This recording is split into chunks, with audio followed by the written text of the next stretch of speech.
fixer un problème ou d'impacter positivement, pourquoi pas. Il y a aussi cet aspect de santé mentale et bien-être.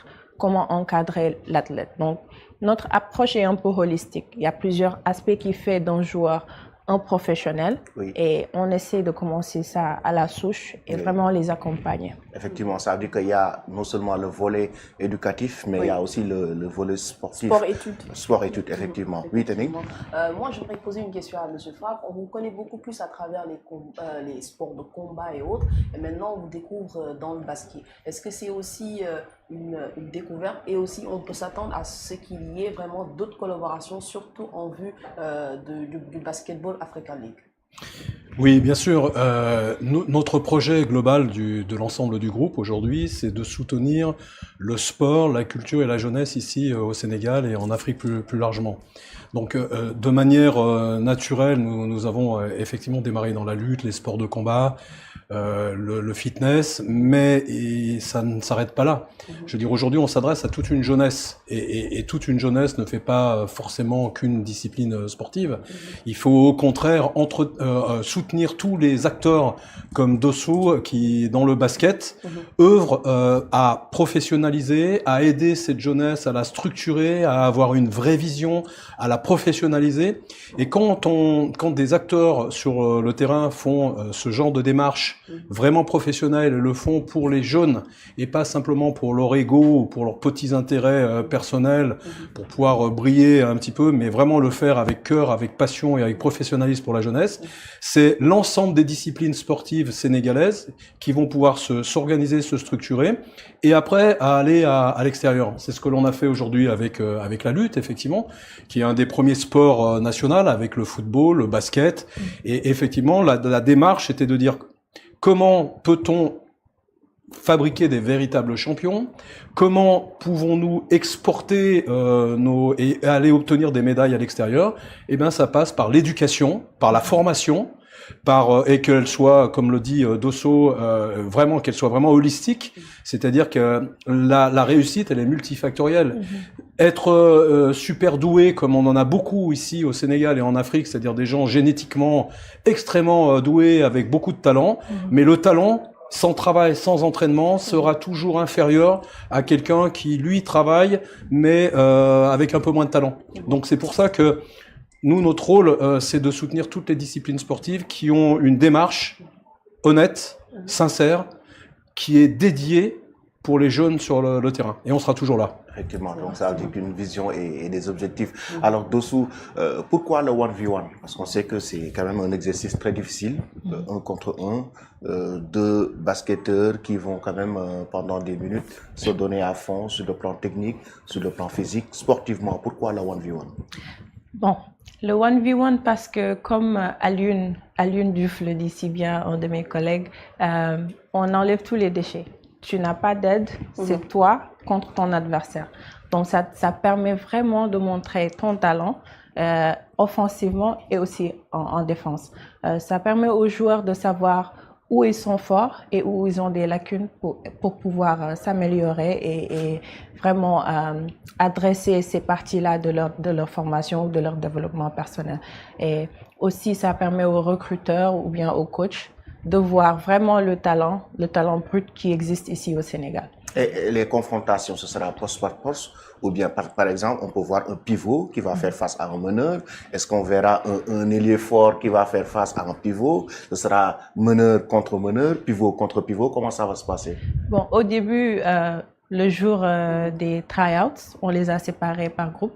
Mais après, quand la crème a commencé à monter, on a vu qu'il y avait plusieurs positions qui jouaient vis-à-vis de l'autre. Donc, l'idée, c'est de montrer que le basketball est à un autre niveau maintenant.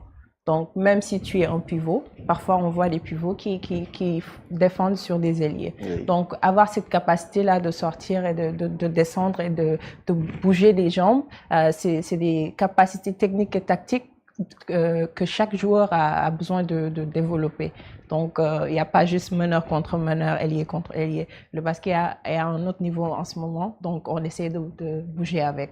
Effectivement. Mais avant de venir même au jour de la sélection, parce que j'étais là-bas aussi, j'ai eu beaucoup de réactions. C'est entièrement masculin, c'est-à-dire que là, actuellement, c'est uniquement pour les hommes. Est-ce qu'on peut s'attendre, parce qu'il y a aussi des femmes qui s'intéressent bien sûr au basket, est-ce qu'on peut s'attendre à un tel événement et entièrement bien sûr dédié aux femmes? Bien sûr. Bien sûr. Et on lance un message à tous les sponsors, à tous les passionnés du basketball qui sont là, de vraiment venir nous soutenir, de comprendre notre objectif et de faire comme M. Eric Favre, vraiment soutenir la jeunesse. Parce qu'on est un groupe de jeunes. Il y a Fanzone 221, dirigé par Alioune et Papi Sankey. On a Hamadi sur Instagram, H21 Frames. On a Coach Pap, on a Aboussé de Séné Basket. Donc, nous sommes vraiment des jeunes qui sont passionnés du sport, du basketball. Et on est venu, on a dit que voilà un concept. On a tous notre chose à ajouter et on s'est alliés pour créer ça. Donc, maintenant, on a besoin d'accompagnement. C'est notre première édition. Pour l'instant, on a proof of concept. Proof of concept, ça veut dire que on a vraiment développé le concept et les gens commencent à voir ce qu'on a créé et l'impact que ça peut avoir au Sénégal et même au-delà. Donc, comme OneXBet et Eric Favre, venez, soutenez-nous, accompagnez-nous et montrez-nous le chemin, guidez-nous.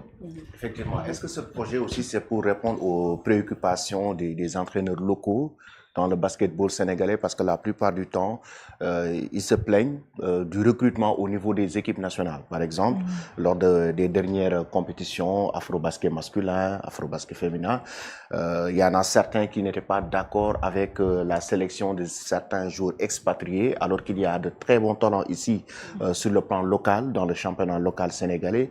Est-ce que c'est pour permettre, ce projet, c'est pour donner beaucoup plus de visibilité à ces jeunes très talentueux en U16, en U18, qui évoluent dans ces équipes nationales, mais à chaque fois, ils n'arrivent pas à jouer en équipe A lorsqu'ils évoluent dans ce championnat local. Est-ce que c'est pas pour aussi les permettre d'être des Jean-Jacques Boissy ou bien même des Amady Ndiaye et tant d'autres dans l'avenir? Ouais, et c'est ça l'idée, parce que Branco, Jean-Jacques, ils ont évolué ensemble. Ils ont joué en U18 ensemble, ils ont évolué jusqu'au niveau où ils sont en ce moment. Donc, en termes de sélection, c'est un sujet un peu sensible, parce que c'est au coach et au staff de vraiment déterminer qui mérite sa place sur le terrain. Mais nous, tout ce qu'on peut faire, c'est de mettre en exergue les talents locaux, montrer ce que le Sénégal peut offrir et en même temps montrer que le basketball, c'est pas seulement un sport, c'est un business. C'est quelque chose qu'on peut utiliser pour faire développer le pays. Oui. Donc, voilà, on fait notre part et on laisse aux autres professionnels. Il y a l'implication de M. Chersar, oui. Coach emblématique Exactement. de basket au Sénégal, pour avoir dirigé l'équipe nationale masculine et féminine dans les compétitions africaines, qui a été coach au Rwanda chez les hommes, chez les dames, qui a un peu développé le basketball rwandais.